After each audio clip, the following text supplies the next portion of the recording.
자막 보시면 지난 3주 동안 우리는 마리아, 그리고 사가랴, 그리고 시므온의 인물을 통해서 우리 내 영혼의 찬양이라는 주제로 우리가 말씀을 나눴습니다. 마리아의 찬가죠. 내 영혼이 주를 찬양하며 매그니피캇이었습니다. 사가랴의 찬양은 찬송하리로다, 베네딕투스였고, 지난주는 우리 생애 최고의 기다림이었습니다. 저와 여러분의 인생에 있어서의 최고의 기다림이 뭐라고요? 신랑 대신 주님이 다시 올 때입니다. 여러분들, 그때 생애 최고의 기다림, 그리고 그것뿐만 아니라 우리 인생에 있어서는 크고 작은 기다림들이 늘 우리에게 존재합니다. 그 신랑 대신 주님이 오시는 그 생애 최고의 기다림뿐만 아니라 우리에게 있는 크고 작은 기다림들을 첫 번째 뭐라고요? 주보에 성령을 따라 기다리고, 두 번째 거룩과 경건함으로 기다린 자가 그 기다림이 완성될 때에 부르는 노래, 그게 뭐다? 눅 디미티스, 시므온의 노래였습니다. 오늘부터는 믿음, 그리고 소망, 그리고 사랑이라는 세 개의 주제를 가지고 예배에 관한 묵상을 저희가 함께 해 나가려고 합니다. 그래서 아까 좀 전에 제가 기도한 것처럼 믿음의 깊음과 소망의 온전함과 그리고 사랑의 풍성함을 누리는 귀한 예배 공동체 되기를 주님의 이름으로 축원드립니다. 자, 믿음에 대해서 우리가 한번 좀 이야기를 하면서 좀 천천히 진행해 보도록 하겠습니다. 여러분들, 우리는 주님을 믿는다, 그리고 하나님을 믿는다라고 할 때 그냥 믿으면 되는 거 아닌가라고 별 부담 없이, 걸림돌 없이, 저항 없이 이렇게 받아들이신 분들도 있습니다. 그냥 믿으면 되지라는 마음이에요.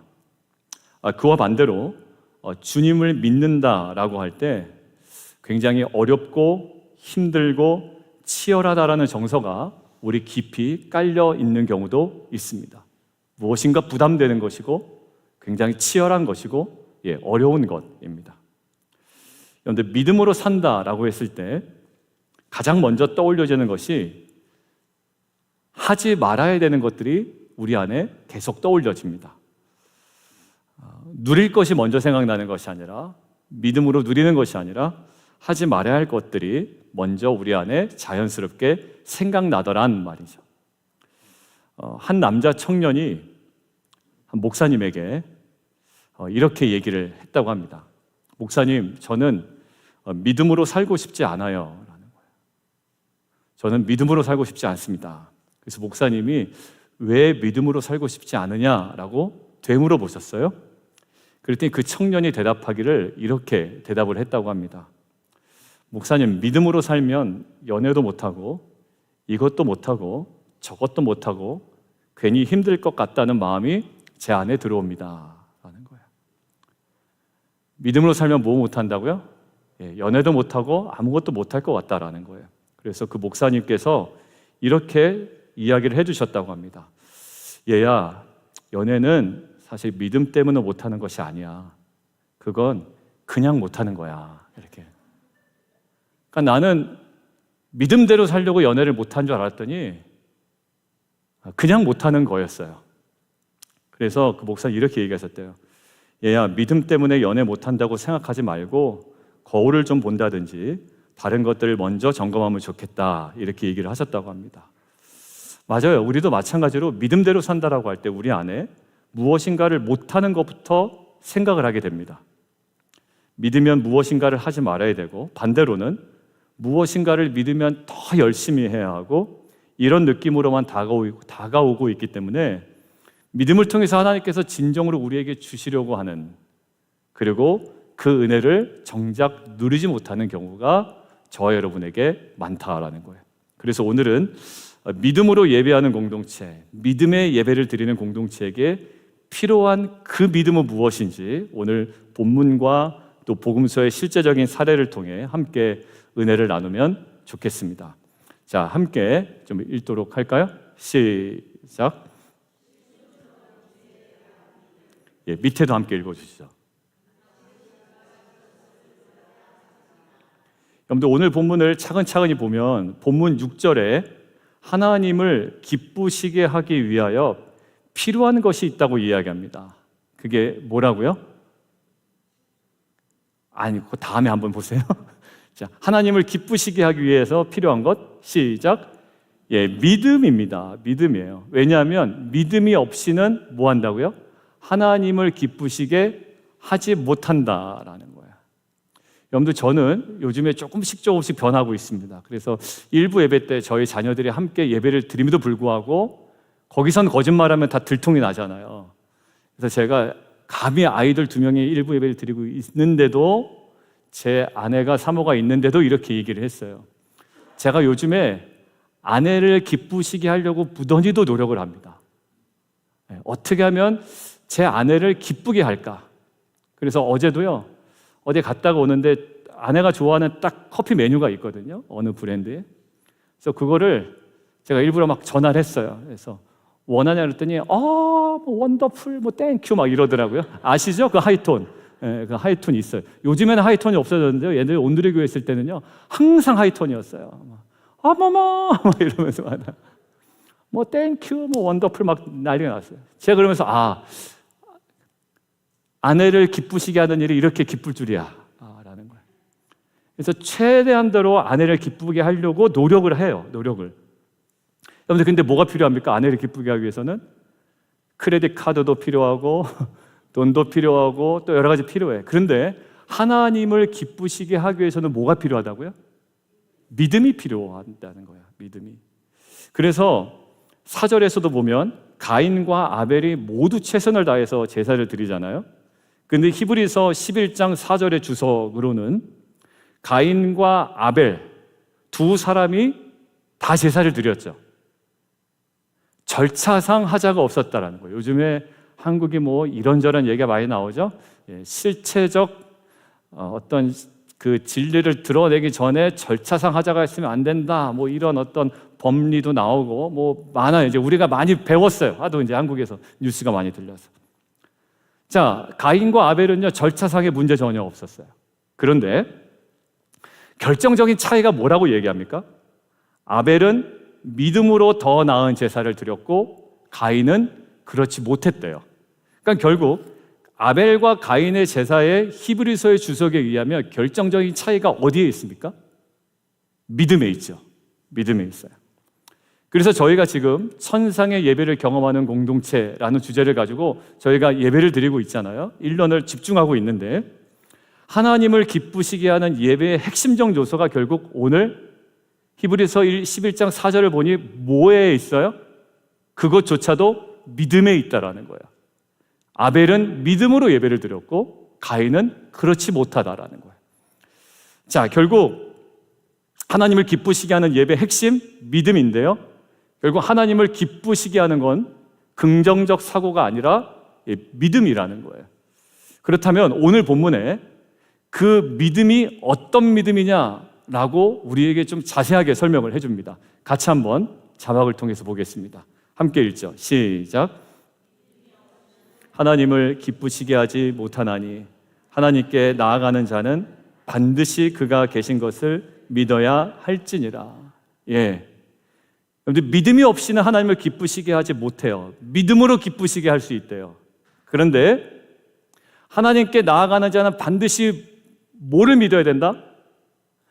반드시 그가 계신 것을 믿어야 된대요. 그러니까 그 말은 거꾸로 돌리면 하나님께 이 사람이 나아가지만 예배에 나아오지만 그럼에도 불구하고 그가 계신 것에 대한 믿음 없이도 예배에 나올 수 있다 없다?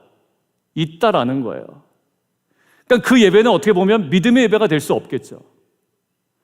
나는 빠지지 않고 예배를 나오지만 그가 계신 것에 대한 믿음이 내 안에 살아있지 않으면 그것은 무슨 예배가 아니다? 믿음의 예배가 되지 않을 수 있다라는 거예요. 결국 실존적 임재에 대한 믿음이에요. 여러분, 근데 하나님이 계시다라는 것을 믿는 믿음이 우리 생각에는 그렇게 대단해 보이지 않습니다. 왜냐하면 야고보서에 어떤 얘기가 있냐면 하나님이 계신 것을 믿느냐? 그것은 사단도 갖고 있는 믿음이다라고 한 번 언급이 되어 있기 때문에 우리가 하나님 계시는 믿음에 대해서 그렇게 점수를 많이 주고 있지 않아요. 그런데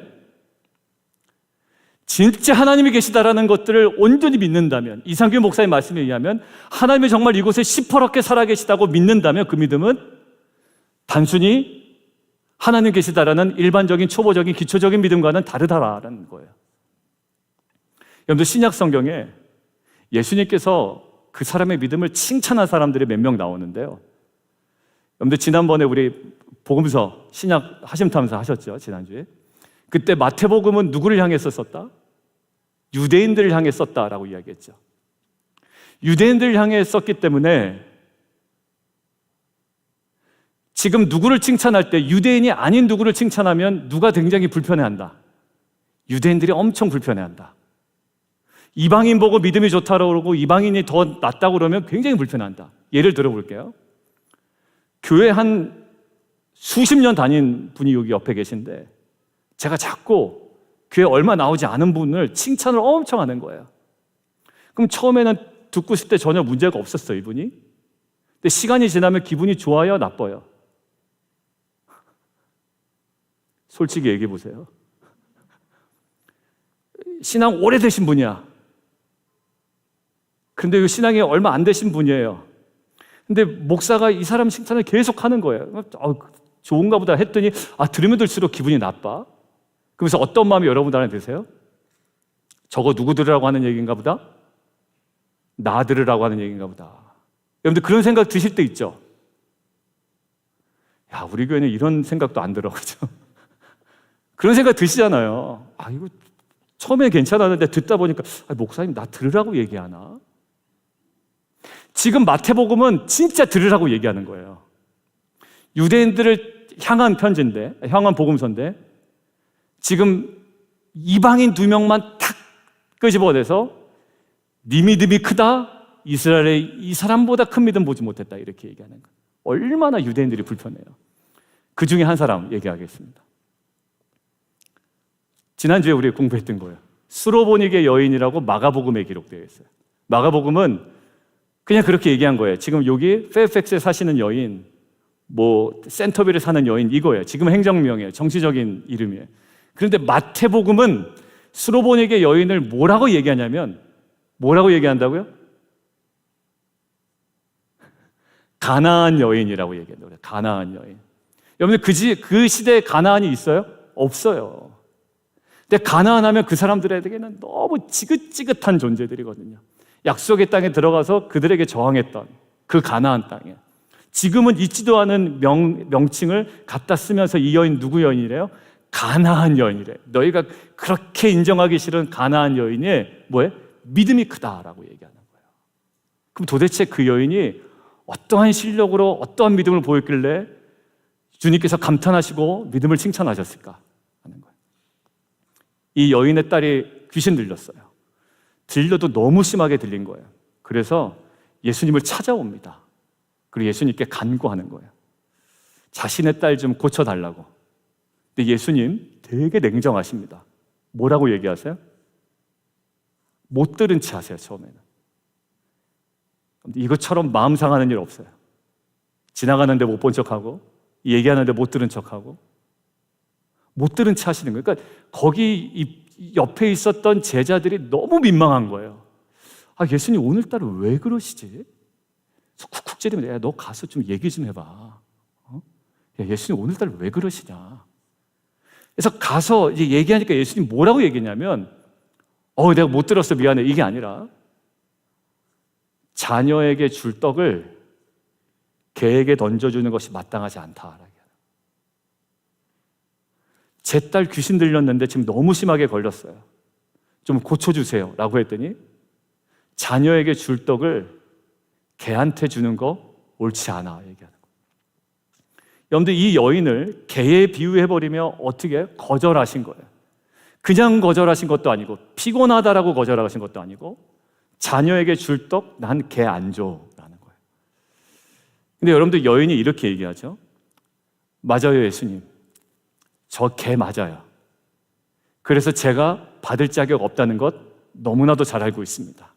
그런데요, 제가 사회생활을 하다 보니까, 제가 일반적으로 생활을 하다 보니까 개도 주인의 상에서 떨어지는 부스러기는 먹더라고요. 저한테 부스러기 주면 안 돼요? 라고 이야기하는 거예요. 여러분들, 이 얘기 한 겁니다. 자기가 보니까 개도 주인의 상에서 떨어지는 부스러기는 먹던 건 본 거예요. 그래서 대단한 하나님의 말씀을 붙들고 막 요구한 것도 아니고요. 내가 가만히 보니까 개도 주인의 상에서 떨어지는 부스러기를 먹던데 저도 그 부스러기 좀 얻어먹으면 안 돼요? 라고 이야기한 거예요. 이 말에 주님께서 뭐라고 하시냐면, 여자여, 내 믿음이 뭐하다? 크도다. 내 소원대로 되리라 라는 거예요. 여러분들, 이 여인이 신학적인 내용을 가지고 이야기한 것도 아닙니다. 그저 일상에서 경험한 내용. 혹시 주인의 상에서 떨어진 부스러기라도 제가 얻어먹으면 안 되겠습니까? 라고 이야기했어요. 이 여인은 어떤 여인이냐면 자신의 힘으로는 도저히 벗어날 수 없는 한계 앞에 서 있던 여인이에요. 그리고 예수님을 찾아가기 전에 이미 자신이 해볼 수 있는 것은 이미 다 해봤던 여인입니다. 그래서 이 여인이 예수님을 찾아갈 때 이 여인에게 있어서 예수님은 어떤 존재였냐면 여러 가지 살아있는 가능성 중에 하나가 아니라 오직 마지막 남은 최후의 한 분이었던 거예요. 양의사 안 되면 한의사, 한의사 안 되면 민간요법, 민간요법 안 되면 식이요법, 뭐 여러 가지를 찾아다니는 것이 아니라 이 문제를 해결할 수 있는 유일하고도 마지막 소망이 누구였냐면 이분이었던 거예요. 그렇기 때문에 예수님이 안 된다고 그러면 다 끝나는 겁니다, 이 여인에게 있어서. 그런데 앞에 나와 그 임재 앞에 엎드린 여인의 태도를 보시고 뭐라고 한 거예요? 내 믿음이 크도다 라고. 여러분들, 우리도 마찬가지입니다. 예수님께서 뭐라고 말씀하시냐면 나는 의인을 부르러 온 것이 아니라 죄인을 부르러 왔다. 그리고 병든 자에게라야 의사가 필요 있지 건강한 자에게는 의사가 필요 없다. 즉, 이 여인에게 내 힘으로 해결할 수 없다라는 그 존재적인 문제 앞에 서 있다 보니 그 문제를 해결하실 수 있는 분이 이제 보이기 시작하는 겁니다. 그래서 이 여인이 한 행동이 뭐냐면 그 존재 앞에, 그 임재 앞에 염치 없이 나아갔더니 염치 없이 나아간 그 무릎 꿇음과 그 나아간 모습을 뭐로 보신 거예요? 믿음으로 보신 겁니다. 그 자체를 믿음으로 보신 거예요. 여러분들, 우리가 죄인임을 알고 주님 저는 죄인입니다 라고 주 앞에 엎드릴 때 그것은 무슨 믿음일까요? 우리가 구원을 얻게 되는 믿음입니다.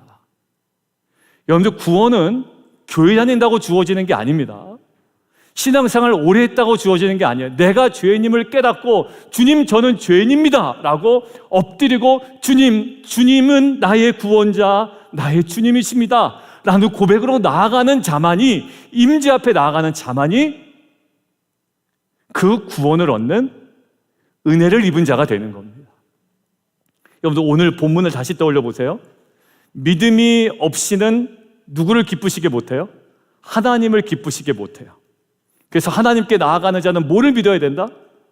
그가 계신 것을 믿어야 된다라는 거예요. 여러분들, 저와 여러분이 오늘 회복해야 할 믿음의 예배는 뭐냐면 이 믿음의 예배는 일상의 여러 가지 상황과 문제로 피스메이커를 하다 보면 다양한 갈등들이 나옵니다. 다양한 갈등들이 나오고 다양한 미숙함들이 나와요. 피드백은 언제 줘라? 오후 4시에 줘라. 그런데 시간과 장소와 뭐였죠? 시간과 장소와 아무튼 그것들을 파악하지 못하고 피드백 잘못 주면 또 그게 갈등이 되는 거거든요. 여러분들, 결국 예배는 뭐냐면 여러 가지 상황과 문제로 깨어진 심령을 가지고 이것을 궁극적으로 해결하실 주님에 대한 믿음으로 그 임재 앞에 나아가는 것이 믿음의 예배인 줄 믿습니다. 여러분들, 그 임재 앞에 나아가는 거예요. 주님은 살아계십니다. 그분은 지금 나를 보호하고 계십니다. 나를 돌보고 계십니다라는 그 임재 앞에 저희가 나아가는 거예요. 여러분들, 그런데 저와 여러분이 그 앞에 잘 안 나갑니다. 여러분들, 근데 믿음의 예배는 뭐예요? 염치 없어도 나아가는 겁니다. 여러분, 복음서에 기적을 경험한 사람들의 공통점을 보십시오. 병도 낫고 또 일어나기도 하고. 여러분들, 이 사람들의 공통점을 보세요. 다 다양한 방식으로 치유를 받지만 한 가지 공통점은 예수님의 임재 앞으로 나아왔다라는 거예요.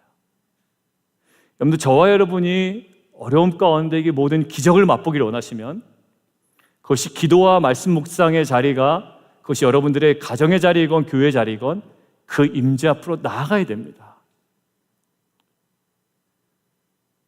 여러분들, 그냥 입이라도 벌리고 있어야 되잖아요. 나무 밑에서 뭐가 떨어지기라도.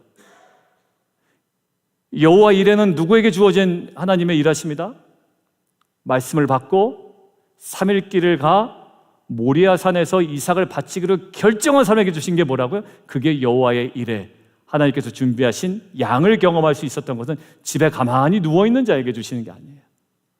여러분들, 누가 기적을 경험했다고요? 하나님의 임재 앞으로 나아가는 겁니다. 최근에 참 힘든 경우 있어요, 성도님들. 그런데 그 임재 앞으로 나아갑니다. 근데 거기서 주시는 은혜가 있습니다. 상황이 막 다이나믹하게 변화되진 않아요. 그런데 예전 같으면 거기서 튕겨져 나갔어요. 그런데 거기서 말씀 붙들고 계속 있습니다. 하나님 살아계십니다. 이 말씀으로 우리 안에 역사하십니다. 여러분들, 저는 지금 애통함으로 그 자리에 머물러 있는 사랑하는 성도님들의 삶 가운데 하나님의 놀라운 기적과 은혜의 역사가 일어날 줄 믿습니다. 오늘 기적을 경험한 사람들의 공통점은 임재 앞으로 나왔다는 거죠. 어떤 임재 앞으로 나왔냐면 염치 없이 나왔어요. 그리고 지붕을 뚫고 침상을 내려서 나옵니다. 완전 시끄럽게 했겠죠. 그래서 지금 지붕을 뚫고 내려와 보세요. 제 설교에 집중되어 있던 모든 시선 다 흐트러집니다. 그리고 이거 다 뚫고 오려면, 그 당시에는 이런 지붕은 아니었습니다. 그러니까 그 정도의 비용은 많이 안 들지만 아무튼 굉장히 시끄럽게 내려온 거예요. 그리고 호산나 다윗의 자손이여라서 외치면서 사람들이 시끄럽다고 할 정도로 나옵니다. 혈루증 앓던 여인은 어떻게 나오죠? 많은 군중을 뚫고 예수님의 임재 앞에 나와 옷자락을 만집니다. 여러분들, 결국 모세와 여호수아에게도 하나님께서 허락하신 것은 뭘까요? 내가 너와 함께 하리라 라는 거였어요. 여러분들, 결국 저와 여러분의 그 믿음의 예배의 출발은 어디냐면, 우리에게 깨어진 모습이 있을지라도 염치 없는 모습으로 살아계신 그 주님의 임재 앞에, 말씀하시는 그 주님의 자리 앞에 우리가 염치 없지만 나아가는 거라고 저는 믿습니다. 여러분들, 나아오셨죠? 그럼 저와 여러분은 일단 믿음의 예배, 온전한 출발을 한 귀한 예배자인 줄 믿습니다. 여러분들, 그 임재 앞에 주저하지 않고 나아가는 그 모습을 회복해 나가는 저와 여러분 되기를 주님의 이름으로 축원드립니다. 그렇게 지금 나온 저와 여러분의 모습, 그리고 앞으로 깨어진 모습이 있고 우리에게 어려운 상황이 있을지라도 이렇게 나아온 저와 여러분의 모습을 주님께서는 큰 믿음이라고 여겨주실 것이라고 저는 믿습니다. 여러분들, 지금 이 자리에 나오셨어요? 옆에 분과 함께 좀 믿음으로 선포했으면 좋겠습니다. 당신의 믿음은 아주 크십니다. 이렇게 인사 나누시죠. 자, 두 번째예요.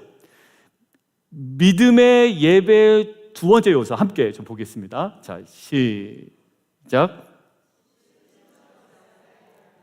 밑에도요. 여러분들, 히브리서 11장 6절은 하나님께서 하나님께 나아가는 자는 그가 상 주시는 이심을 믿어야 된대요. 아까 처음에는 뭐예요? 반드시 그가 계신 것을 믿어야 된대요. 그리고 두 번째, 그를 찾는 자들에게 상 주시는 분임을 믿어야 된대요. 여러분들, 제가 가끔 저한테 손해가 되는 일임에도 불구하고 즐거울 때가 있어요. 왜냐하면 저의 시간을 뺏는 거고 저의 재정을 뺏는 거예요. 저희 자녀 같은 경우에는 뭐 아마존 링크를 보내든가 아니면 뭐 아베크롬비 뭐 결제 링크를 저한테 보낸다든가, 이거 무슨 얘기죠? 예, 상 주시는 아빠임을 걔네들이 뭐 하는 거예요? 믿는 거예요. 도대체 어처구니가 없지만 제가 그 링크를 받을 때 저는 누구한테 얘기할 때 이렇게 얘기합니다. 얘는 왜 그런지 몰라. 이렇게 얘기하지만 저의 속마음은 어때요? 기뻐요. 내가 쓰임받고 있구나. 그래도 아빠 수입을 알아? 적당하게 고르는구나. 뭐예요? 걔네들은 어떤 믿음이 있는 거예요? 우리 아빠는 내가 찾으면, 아빠는 내가 링크를 보내면 거기를 결제하고 상 주시는 이심을 걔네들은 뭐예요? 믿는 아이들이에요. 여러분들, 그리고 저에게 목사님 이 성경 공부 다음에 꼭 해요. 다음에 제가 같이 할게요. 이러면 그거 안 하려고 하다가도 제 마음이 어떻게 될까? 안 하려고 했는데 하나 또 늘어나. 그렇게는 얘기할 수 있겠지. 괜히 좀 이렇게 멋진 척 하려고. 근데 속마음은 어때요? 좋죠.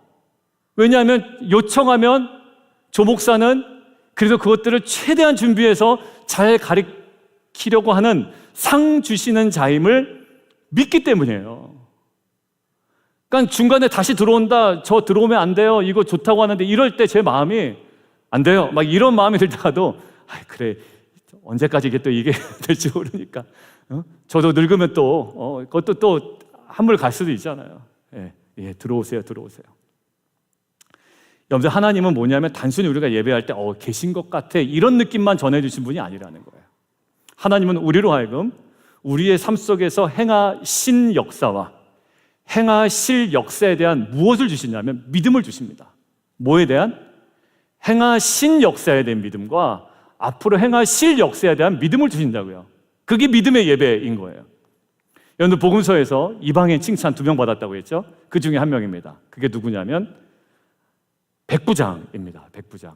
마태복음 8장에 나오는데, 예수님께서 가버나움에 들어가실 때 백부장이 주님께 나와서 간구합니다. 나의 부하가 중풍병으로 집에 누워서 지금 골골댑니다. 죽기 직전입니다. 고쳐주십시오라는 거예요. 이 백부장 괜찮은 사람이에요. 자신의 부하가 아파서 골골대는데 자신의 부하 때문에 예수님 앞으로 나와서 고쳐달라고 하는 겁니다. 예수님 어떻게 하셨을까? 이방이니까 내 자녀에게 줄 떡을 개에게 주는 것이 마땅하지 아니하도다. 또 그렇게 얘기하셨을까요? 아니에요. 오케이, 내가 가서 고쳐줄게, 가자라고 이야기합니다. 그런데 백부장의 보인 반응이 어떠냐면 성경을 토대로 엄청난 반응을 보인 게 아니고요, 자신이 경험한 사회생활을 바탕으로 이야기를 해나가요. 주님, 근데 저 밑에도 군사가 100명 정도 있거든요. 근데 제가 가라고 하면 가고 오라고 하면 옵니다. 그리고 제 위에도 누가 있어요? 천부장이 있고 저희 왕이 있는데 그 왕이 말만 하면 제가 사실 그대로 합니다. 주님, 오실 필요 없습니다. 그냥 말씀만 하면 제 하인이 낫겠습니다. 이렇게 얘기하는 거예요. 여러분들, 이분이 어떤 신학적인 배경을 가지고 얘기한 게 아니죠. 말씀을 근거로 얘기하는 것도 아니에요. 내가 살아보니까, 사회생활 하다 보니까 왕의 말 한마디면 다 움직이고 내 말 한마디면 내 부하가 다 움직이는데 주님, 말씀하시면 내 부하가 낫겠습니다 안 하는 거예요. 전혀 신학적이지도 않아요. 근데 이 왕이 한 행동은 하나예요. 주님을 어떠한 취급했어요? 남들이 유대인의 왕이래요. 왕이야? 그러면 왕의 한마디면 어떻게 되겠네? 왕의 한마디면 다 이루어지겠네. 우리도 왕의 한마디면 천부장, 백부장이 움직이고 백부장의 한마디면 신하가 100명이 움직이는데 이분이 왕이라고? 그래서 예수님을 왕 취급해드린 거예요. 오실 필요 없다고, 말씀만 하시면 날 거라고. 여러분들, 우리가 우리 직장에 실존하는 상사만큼만 우리가 주님을 대했어도 우리의 삶은 달라졌을 거예요. 여러분들, 직장 상사가 어떤 업무를 줍니다. 그럼 어떻게 돼요? 내가 대놓고 반항하지 않으려면, 이제 대놓고 반항하려면 반항할 수 있어, 그죠? 일부러 막 늦춰서 보고한다든가. 근데 그렇게 되면 이제 본인이 실력이 있어야 되거나 아니면 딴 데 어디가 뭐 회사가 있어야지 그렇게 하다가 그냥 잘리잖아요. 근데 보통은 어떻게 하냐면 상사가 무슨 부탁을 하면 표를 예쁘게 만듭니다. 그리고 파워포인트, 요즘은 그 AI가 그 챗 GPT가 만들어주기도 하는데 아무튼 그거 없을 때는 엄청 정성을 들여서 만들어요. 막 파워포인트 막 넘어가는 애니메이션도 넣고 해가지고 넘어가서 하나하나 프리젠테이션 합니다. 그리고 물어보지 않은 것까지도 백데이터 가지고 있다가 회장님, 제가 사실 이거에 대해서 자료를 만들다가 봤는데 사실 그 옆에 있는 단체는 이런 프로젝트를 뭔가를 진행하고 있습니다. 그럼 회장님 어떻게 생각하세요, 저를? 굉장히 예뻐하신단 말이야. 내가 존경하는 직장 상사만큼만 돼 있어도 우리 삶은 달라졌을 거예요. 주님, 제가 기도하는데 이거 잘 이루어지지 않아요. 어떻게 하면 돼요? 제가 혹시 잘못했어요? 말씀해 주세요. 부장님, 말씀해 주세요. 제가 좀 배울게요. 부장님, 왜 이렇게 좀 저한테 냉랭하세요, 요즘? 부장님, 오늘 점심 식사 좀 하시죠? 제가 맛있는 것 좀 사드리겠습니다. 여러분들, 직장 상사만큼만 우리가 주님께 대해야 했으면 우리 삶은 완전 변화됐을 거예요. 백부장은 예수님을 말씀으로 무엇이든지 행할 수 있는 분으로, 그리고 실체적 역사를 이룰 수 있는 분으로 그냥 여겨버린 거예요. 그렇게. 결국 백부장은 그동안 했던 사회생활이죠, 기본적인 사회생활을 바탕으로 예수님을 말씀만으로도 모든 것들을 역사하실 수 있는 왕으로 대해드린 것뿐. 근데 그 주님은 그것을 뭐라고 여기세요? 이스라엘 중에 이만한 믿음을 내가 본 적이 없다. 결국 너 사회생활 잘한다가 아니라 이스라엘 중 아무에게도 이만한 믿음을 본 적이 없다라고 이야기를 합니다. 결국 믿음으로 못 섰다라는 거예요. 여러분들, 우리는 기도하다 안 되면 그냥 뛰쳐나가죠. 사실 기도도 안 하죠. 그리고 부장님에게 보고하는 것 요만큼도 안 되게 하나님께 아무 말도 보고 안 하죠. 그러니까 무슨 예배? 믿음의 예배가 드려질 리가 없다라는 거예요. 아무리 거룩하게 찬양을 해도 소용없어요. 그분을 그렇게 대하지 않는데, 그분의 말씀을 그렇게 귀 기울여 듣지 않는데, 내가 뭔가 궁금한 것들을 내가 그분께 아뢰지 않는데. 오늘 찬양의 가사 중에 이따가 그게 있습니다. 주를 찾는 자 반드시 만나리라는 게 있어요. 결단 찬양에. 여러분들, 저는 정말 순수한 마음으로 주님 믿어지지 않아요, 주님을 찾고 싶고요, 만나고 싶어요, 이런 자는 반드시 만납니다. 근데 사실 신앙생활 보면 이것도 아니고 저것도 아니고 그냥 내 마음대로 신앙의 경우가 있어요.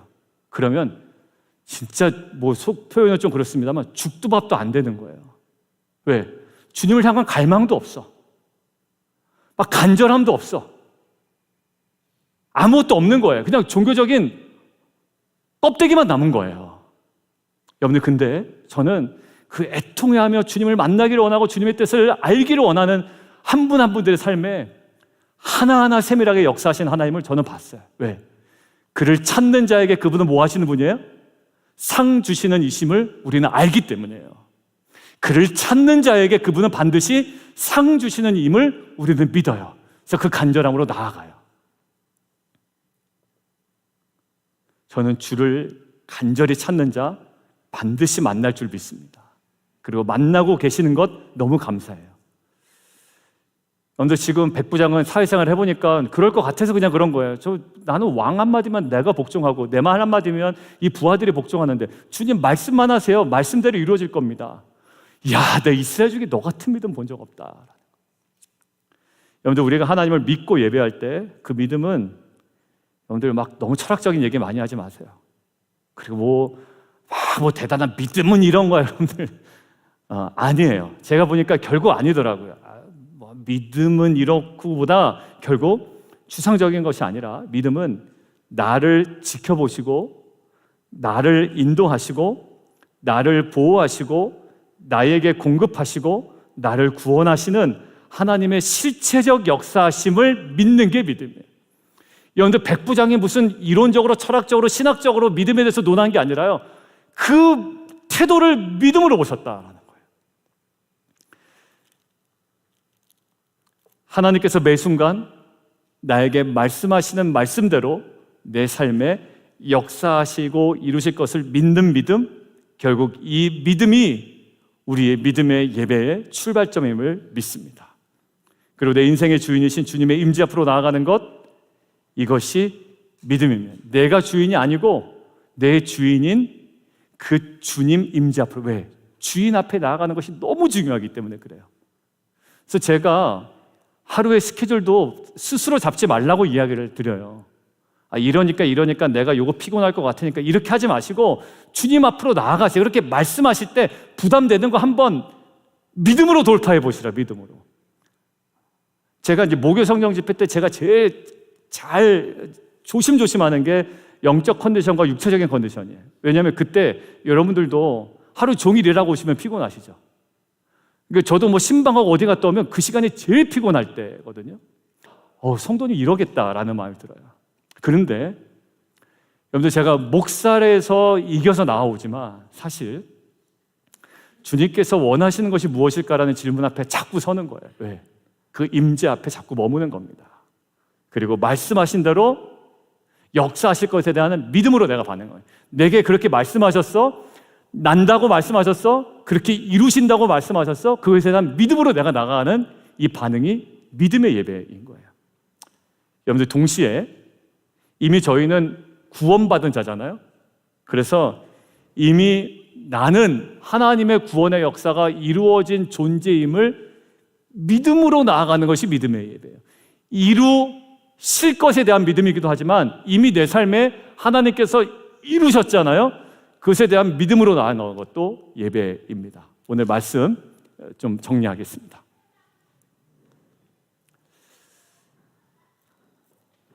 제가 오늘 이제 말씀드리려고 하는 게 뭐냐면, 아까 제가 백선 집사님께 전화를 미리 드린 건 이 얘기를 좀 드릴까, 백선 집사님 얘기를 해서 제가 미리 좀 해도 됩니까? 라고 했는데 제가 보기엔 괜찮을 것 같아요, 집사님. 만약에 좀 불편하시면 나중에 좀 용서해 주시고, 좀 제가.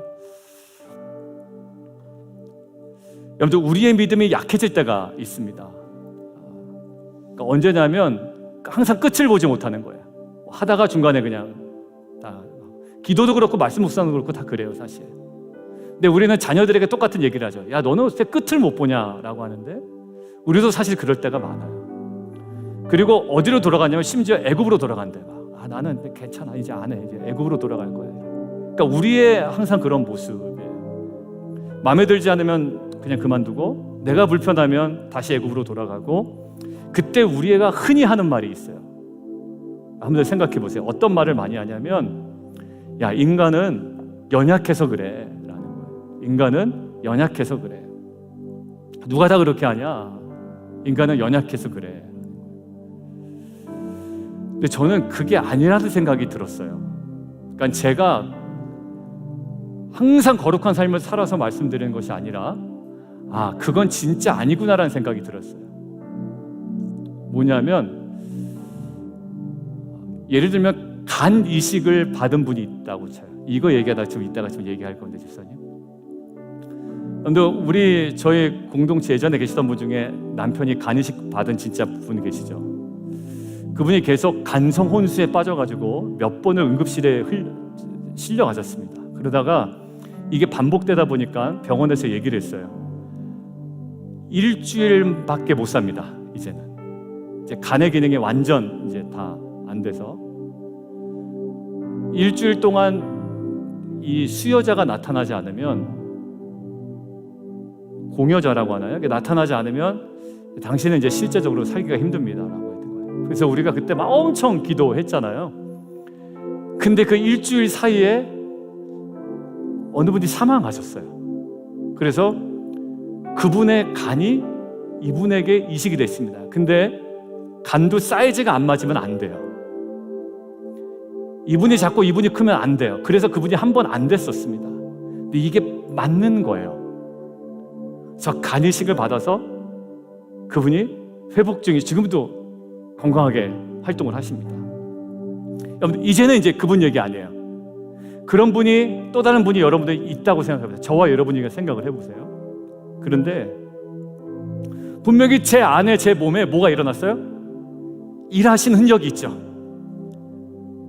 죽을 수밖에 없는데 이 새로운 간이 이식대로 말미암아 나 이제 살았죠. 그런데 어느 미친 사람이 인간은 연약합니다 이러면서 술을 계속 퍼먹을 사람이 어디 있겠어요? 여러분들 수술 전에는 먹을 수 있어요. 그런데 자기의 몸에 새로운 간이 이식이 돼서 새 생명을 얻었는데 인간은 연약합니다 이러면서 술을 퍼먹을 사람은 없다고요. 저와 여러분은 한 사람의 간을 이식받을 정도가 아니라 예수님의 십자가의 죽음으로 새로운 생명을 얻은 자예요. 근데 마치 우리가 어떤 사람처럼 행하고 있냐면 인간은 연약합니다 그러면서 술 퍼먹는 간이식 받은 환자라고 똑같은 모습이 될 수도 있다라는 거예요. 여러분들 이제는 그런 얘기 하지 마세요. 이건 창피한 일이에요. 백선 집사님 신장 이식 수술 받으셨잖아요. 우리가 월요 남성 큐티 모임할 때 한번 누구 생일일 때 이제 식사하러 가자고 한 겁니다. 그래서 한 분이 스시 올류캔의 장소를 올려놨어요. 그런데 집사님이 밑에 조심스럽게 답장을 걸었습니다. 죄송합니다. 저는 스시를 못 먹습니다. 이렇게. 근데 제가 그때 또 생각이 났어요. 맞아. 백선 집사님 못 드시는데. 왜 못 드시는지 아세요? 신장 이식 후에 스시 센 거를 드시면 안 된대요. 그래서 제가 물어봤어요. 집사님 원래 스시 좋아했어요? 사시미? 그래서 씩 웃으면서 저한테 뭐라 하시냐면 목사님 엄청 좋아했어요. 제가 낚시를 너무 좋아했는데 낚시해서 거기서 바로 회쳐 먹는 게 너무 맛있었다는 거예요. 근데 요즘은 제가 낚시 좀 가자고 몇 번 그랬는데 낚시 재미없대요 요즘에. 왜 그러냐니까 예전엔 낚시해서 바로 회쳐 먹는 즐거움이 있었는데 이제는 그것도 못하니 별로 가고 싶지가 않다라는 거예요. 여러분들 백선 집사님이 신장 이식 수술 받은 다음에 에이 인간은 연약합니다 의지가. 그래서 회를 드셔요? 안 드셔요. 왜? 내 몸에 무슨 일이 벌어지고 있었는지를, 무슨 사건이 있었는지를 알기 때문에 인간의 연약함 운운하지 않는단 말입니다. 여러분들 오늘 마지막 결론은 믿음의 예배는 내 안에 무슨 일이 벌어졌는지를 분명히 아는 거예요. 연약함으로 애굽으로 돌아간다는 소리 안 하는 거예요. 이제는 뭐죠? 그 은혜에 합당한 삶을 살기로 내가 결단하고 노력하는 거예요. 이것이 진정한 믿음의 예배입니다. 인간은 연약해. 여러분들 그 소리 간과 신장을 이식한 그분의 가족이 들으면 팔딱 뛸 노릇이에요. 내 사랑하는 가족의 목숨과 바꾼 간이고 신장인데 연약함 운운하면서 술을 마셔? 이건 있을 수 없는 일인 거죠. 여러분들 간이식 수술 받은 사람이 그 은혜를 갚기 위해 건강을 지키려고 애쓰듯 우리는 하나님의 구원의 은혜를 경험한 자로 이미 그를 찾는 자들에게 상 주신 이 사건이, 구원의 사건이 우리 안에 경험된 자로서 우리에게 주신 그분의 온전한 그 은혜 그리고 그 뜻에 순종하는 삶을 살아가야 됩니다. 이것이 저와 여러분이 회복해야 할 가장 궁극적인 믿음의 예배입니다.